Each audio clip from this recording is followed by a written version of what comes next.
बिस्मिल्लाहिर्रहमानिर्रहीम। Dear students, अस्सलाम वालेकुम। Second year physics. आज का जो हमारा टॉपिक है वो है charging and discharging of capacitor. Charging and discharging. Charging क्या होती है? चार्जिंग से मुराद टू स्टोर चार्ज, जिसमें कैपेसिटर में चार्ज स्टोर होगा, और डिस्चार्जिंग में क्या होगा? टू लूज चार्ज, जो चार्ज उसने स्टोर किए हुए हैं उनको लूज करेगा। तो हमने यहां पे ये देखना है कि चार्जिंग और डिस्चार्जिंग का अमल कैसा होता है, इसके फास्ट या स्लो होना किस चीज पे डिपेंड करता है, और इसको हम ग्राफिकली भी डिस्कस करेंगे, और इसमें एक डेफिनेशन आएगी टाइम कांस्टेंट की, उसको भी यहां पे हम डिफाइन करेंगे और उसको किस तरह जाहिर किया जाता है ये भी हम देखेंगे। तो स्टार्ट करते हैं। चार्जिंग और डिस्चार्जिंग को समझने के लिए मैं एक सर्किट डायग्राम बनाने लगा हूं। इस सर्किट डायग्राम में ये पैरेलल लाइंस रिप्रेजेंट करती हैं कैपेसिटर को। पैरेलल और इक्वल ये कैपेसिटर की अलामत होगी। फर्ज करें एक कैपेसिटर जिसकी कैपेसिटेंस C है, और इसके साथ मैं सीरीज में जोड़ने लगा हूं एक रेजिस्टर। ये रेजिस्टर की अलामत है जिसकी रेजिस्टेंस R है। अब शायद आप ये सोचें कि भाई हमने चार्जिंग और डिस्चार्जिंग कैपेसिटर की पढ़नी है तो सर्किट में सिर्फ कैपेसिटर दिखाते। कैपेसिटर के साथ जो सीरीज में रेजिस्टर जोड़ा गया है इसका क्या काम है यहाँ पे? तो वैसे भी सर्किट के अंदर रेजिस्टर आम होते हैं। तो रेजिस्टर का काम होता है, वैसे तो डेफिनेशन के मुताबिक, टू रेजिस्ट यानी रुकावट पैदा करना। तो फिर रुकावट क्यों पैदा करते हैं? मकसद क्या होता है? करंट को कंट्रोल करने के लिए। तो रेजिस्टर का इस्तेमाल जो है use to control electric current को कंट्रोल करने के लिए। तो मैंने कैपेसिटर के साथ सीरीज में क्या लगा दिया? एक रेजिस्टर। अब मैं इसको जोड़ने जा रहा हूं सोर्स के साथ, करंट के सोर्स जो इस कैपेसिटर को चार्ज करे, यानी मैं जोड़ने जा रहा हूं इसको बैटरी के साथ, पॉजिटिव नेगेटिव, और यहां एक स्विच भी लगा देते हैं। ये है एक स्विच, ये स्विच है S। अब मैं एक और टर्मिनल जो है इजाफी टर्मिनल यहां बना रहा हूं, इसको मैं A का नाम देता हूं, इसको टर्मिनल B का नाम देता हूं। ठीक है, तो ये दो टर्मिनल क्यों लगाए हैं मैंने यहां पे एक ही सर्किट के अंदर? ताकि मैं दोनों अमल दिखा सकूं इसी एक सर्किट के अंदर, चार्जिंग का भी और डिस्चार्जिंग का भी। ठीक है, चार्जिंग के लिए मैं स्विच को A के साथ जोड़ दूंगा, और डिस्चार्जिंग के लिए मैं स्विच को किसके साथ जोड़ दूंगा? B टर्मिनल के साथ जोड़ दूंगा। तो इस प्रोसेस को देखने से पहले एक फिक्रा लिखा हुआ है बुक के अंदर, वो जरा याद रखिएगा, बल्कि वो कॉमन सेंस भी हमारे यही कहेंगे, जो फिक्रा लिखा हुआ है वाकई ऐसा ही है। और वो क्या है?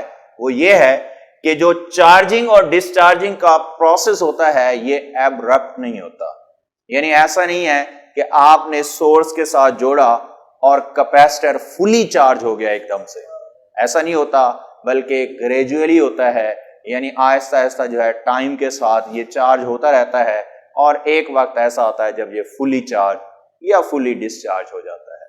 तो इसलिए the process of charging and discharging is not abrupt but it is gradually. ठीक है, ये याद रखिएगा। चलें जी,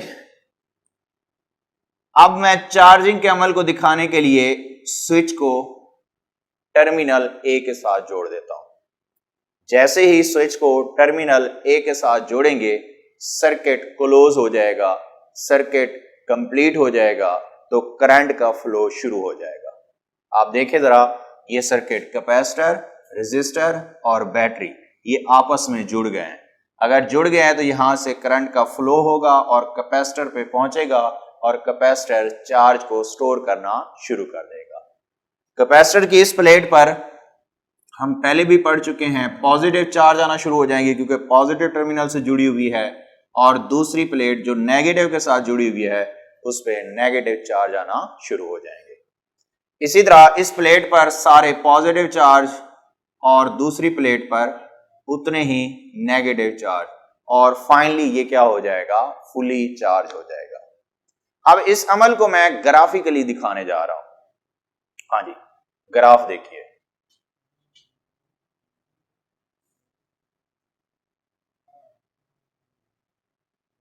ये मैं डिस्कस कर रहा हूं चार्जिंग को, जिसमें वो चार्ज स्टोर कर रहा है। ये टाइम एक्सेस है, एक्स एक्सेस पे टाइम एक्सेस, और ये ओरिजिन, और ये है क्यू, यानी जो चार्ज कैपेसिटर स्टोर कर रहा है। अब स्टार्टिंग पॉइंट पे क्या होगा, टाइम जीरो, चार्ज स्टोर्ड भी जीरो होगा, तो वो पॉइंट कहां आएगा, ओरिजिन पे। उसके बाद टाइम बढ़ता जाएगा, चार्ज भी बढ़ता जाएगा, ग्राफ कुछ यूं बन जाएगा, ये ग्राफ होगा। अब इस ग्राफ को समझिए कि शुरू में टाइम बढ़ रहा है, चार्ज भी बढ़ रहा है, ठीक है। फिर उसके बाद यहां पे जरा गौर से देखिए, इस पॉइंट पर अब टाइम बढ़ रहा है, चार्ज मजीद नहीं बढ़ रहा। अब ये लाइन क्या हो गई है, स्ट्रेट लाइन बन चुकी है, ये देखें स्ट्रेट लाइन बिल्कुल सीधी। इसका मतलब चार्ज यहां तक स्टोर हो गया वक्त के साथ, फिर उसके बाद चार्ज क्या रहता है, सेम, टाइम बेशक गुजरता रहे। इसका क्या मतलब है, ये बिल्कुल ऐसे है जैसे आपने अगर सेल फोन को चार्जिंग पे लगाया हो, तो जब वो फुली चार्ज हो जाए, बेशक चार्जिंग पे लगा रहे, उसने मजीद चार्ज स्टोर नहीं करना, यानी कभी ऐसा नहीं होगा 100%, 102 हो जाए, 103 हो जाए, जितनी उसकी सलाहियत है उसके मुताबिक तो उसने चार्ज स्टोर कर लिए हैं, जिसको हम कहते हैं फुली चार्ज हो गया। उसके बाद मजीद टाइम के साथ उसने चार्ज स्टोर नहीं करना है। इस वजह से अब चार्ज के लिए ग्राफ ऊपर की तरफ नहीं जा रहा, स्ट्रेट लाइन आ गया। स्ट्रेट लाइन का मतलब है चार्ज कैपेसिटर इक्विलिब्रियम वाली हालत में पहुंच गया है, यानी जितना वो चार्ज स्टोर कर सकता था उसने स्टोर कर लिए, मतलब वो 100% जो है वो चार्ज हो चुका है कैपेसिटर। तो इसीलिए इस पॉइंट पे जो चार्ज है उसको हम क्यू नॉट से जाहिर करते हैं। क्यू नॉट को पढ़ा जाता है इक्विलिब्रियम चार्ज, यूं समझें कि जिस पे 100% चार्ज हो गया, इक्विलिब्रियम चार्ज, ठीक है। अब इसमें पॉइंट है कि चार्जिंग और डिस्चार्जिंग, कोई कैपेसिटर का प्रोसेस स्लो होता है यानी देर से चार्ज होता है, और कोई कैपेसिटर होते हैं जो जल्दी चार्ज या डिस्चार्ज हो जाते हैं, यानी प्रोसेस जो है वो फास्ट होता है। तो सवाल ये है कि कैपेसिटर के चार्जिंग और डिस्चार्जिंग का प्रोसेस स्लो होना या फास्ट होना, ये किस पे डिपेंड करता है। तो यहां एक फिक्रा लिख रहा हूं, उस फिक्रे को याद रखिएगा। The process of charging and discharging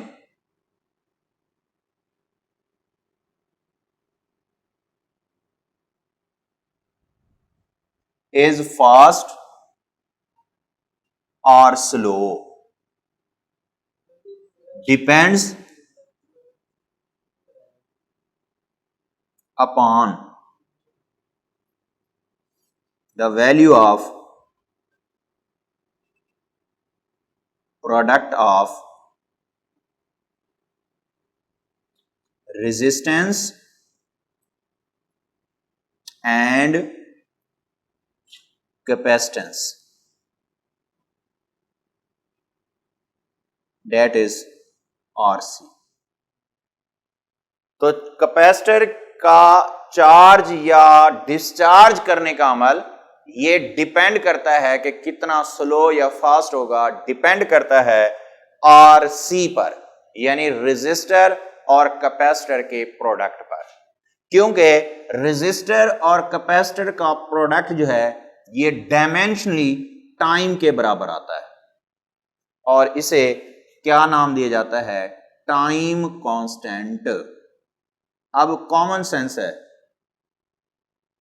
जब हम ये कहें कि आर सी की वैल्यू ज्यादा है, मतलब टाइम ज्यादा लग रहा है, तो टाइम ज्यादा लगने से क्या मुराद है?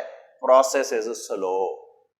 जब हम कहेंगे आर सी की वैल्यू कम है, तो इसका मतलब टाइम कम लग रहा है चार्जिंग और डिस्चार्जिंग पे। तो टाइम का कम लगना कौन से प्रोसेस को शो करेगा? फास्ट प्रोसेस को। इसलिए मैंने कहा चार्जिंग और डिस्चार्जिंग का अमल स्लो या फास्ट होना ये किस पे डिपेंड करता है? आर सी पर। और आर सी किसके बराबर है? टाइम के। और इस टाइम को क्या कहा जाता है? Time constant. तो याद रखें, टाइम कांस्टेंट किसके बराबर होगा? R C. आर सी के बराबर। अब मजीद जो है ये फिक्रे बना देता हूं मैं। If value of R C is large, then process of charging and discharging